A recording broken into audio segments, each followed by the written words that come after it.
Are you looking for how to diagnose and treat your plantar fascia symptoms? Well, this video is for you. One, we're going to talk about how plantar fasciitis is diagnosed. It's not super complex, so you can definitely do this at home. The next one is we're going to tell you how you can treat your plantar fasciitis symptoms at home. So stay tuned to get some really great tips. I'm Dr. Amy with Physical Therapy for Everybody, and our goal here is to empower people to live an active, healthy, and confident lifestyle without injections, pain medication, or surgery.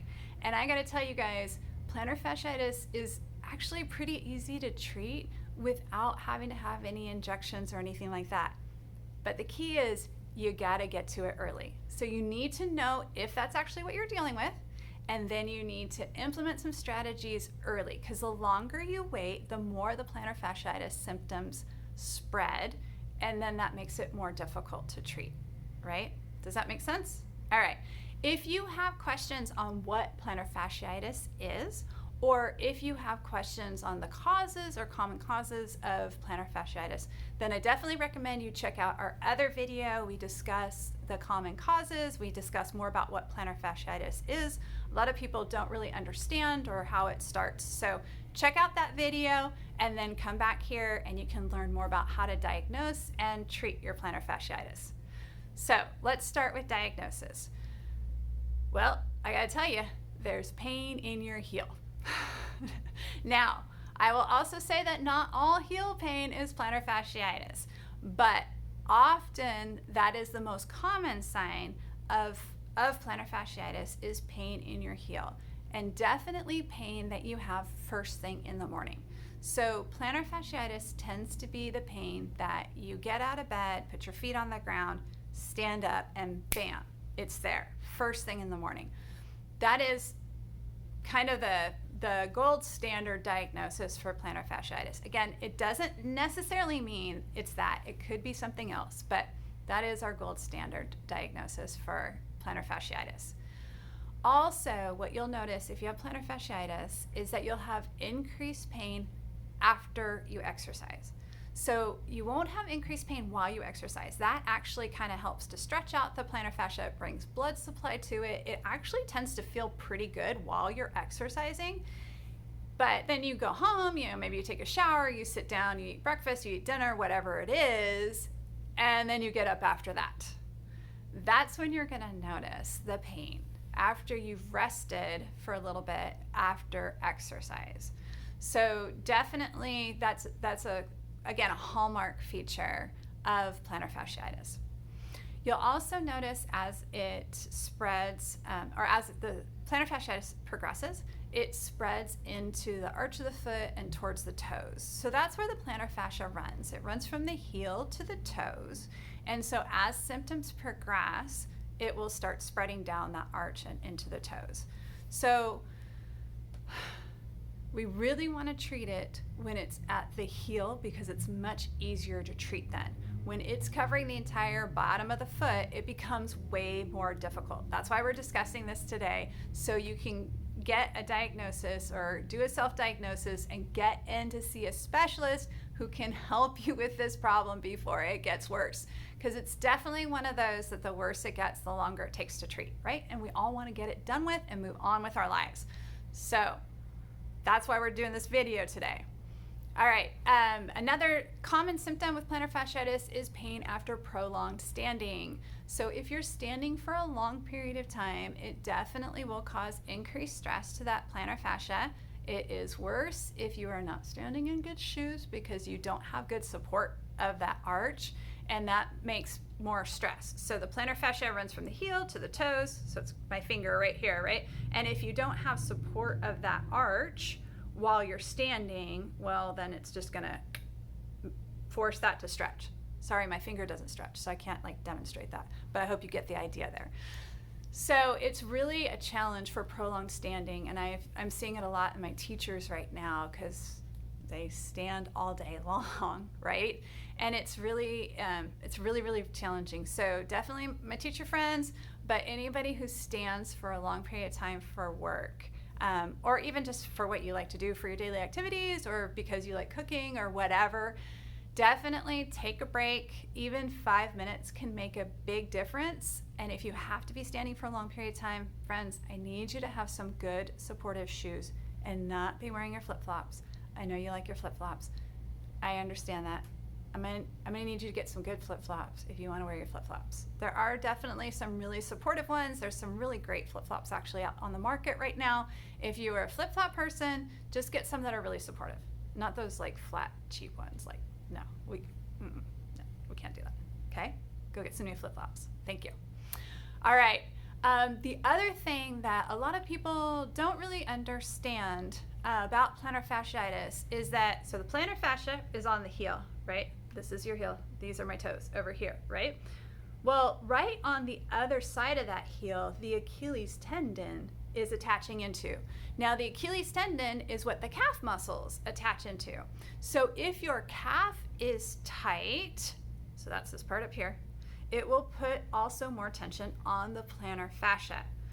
So a lot of my plantar fasciitis patients who I have in the clinic right now have had tight calves for years, and maybe they didn't exercise as much for the past couple years. They weren't really into stretching and stuff like that, so their calves got tighter, and that put more stress on their plantar fascia, and then they tried to return to exercise, and you can see where this is heading. So I have a lot of patients right now who previously had well, they still have tight calves, right? They didn't get rid of them, but previously had symptoms of tight calves that they didn't deal with, which turned into plantar fasciitis. So if you're just watching this video and you don't happen to have plantar fasciitis symptoms yet, but you're thinking to yourself, hey, I do have some tight calves, definitely recommend stretching your calves because it is really, really important, again, to prevent plantar fasciitis. I discussed it in the other video, but I just want to point out here, the plantar fascia, so fascia, one, doesn't have a great blood supply, but two, it's in your foot, so it's really far away from your heart, which makes getting the blood supply there to heal it more difficult than other areas of your body. So it is so critical to treat plantar fasciitis when you first start to notice it and not wait 6, 12, 18 months. And yes, friends, I do have people who have waited that long, who have dealt with this pain for that long. And what I can tell you is that it takes longer to treat the longer you wait. So I definitely encourage you to seek out a specialist and get help now when you start having symptoms so that you're not stuck dealing with it for that much longer. All right. So what can you do at home to treat plantar fasciitis? All right, I've got some great tips that I recommend. Well, I recommend it to all my patients who come in here that you can start with some self-treatment, and then I'll discuss kind of what we do in the clinic to treat plantar fasciitis. That's a little bit different. All right, so first we want to stretch out that plantar fascia, and we also want to stretch out that Achilles tendon. Remember, the Achilles tendon is where the calf muscles tie into, so we want to stretch our calves and the bottom of our foot. So keeping those two flexible definitely helps to decrease stress through that plantar fascia. So that's the key thing that I always recommend to my patients once their foot is moving correctly. The other thing that some people have found really helpful is orthotics. So some people do better with just a supportive shoe, but some people really need some extra support because they have special feet, right? And they need orthotics that are either custom made or some people use over-the-counter type of orthotics. I can't say that I have a brand that's my favorite that I can recommend. What I usually recommend for people to do is to start by trying to find a supportive shoe because I feel like that's going to give you more bang for your buck. The next step I recommend is trying an over-the-counter orthotic because they're relatively inexpensive and you can try different ones and see what works best for you. And then if you feel like, okay, I've got the shoes and I've got the orthotics, but I still need a little bit more, that's when I recommend going to the custom-made orthotic because then, you just have a special foot and you just need a little bit more than the special bear next door. And that's okay too, but that's the recommendation I have for people is shoes, over-the-counter orthotics, and then a custom-made orthotic if that's not enough for them. Going straight to a custom-made orthotic is usually kind of what podiatrists will recommend, and that's fine, I get it. However, sometimes it can be a little bit too much. Sometimes it holds your foot in too much of a correct position. I know that sounds crazy. How can there be too much of a correct position? But think about it. If your foot's been in a funky position for like years, and then you put it in a super correct position, well, your body still thinks that's abnormal, right?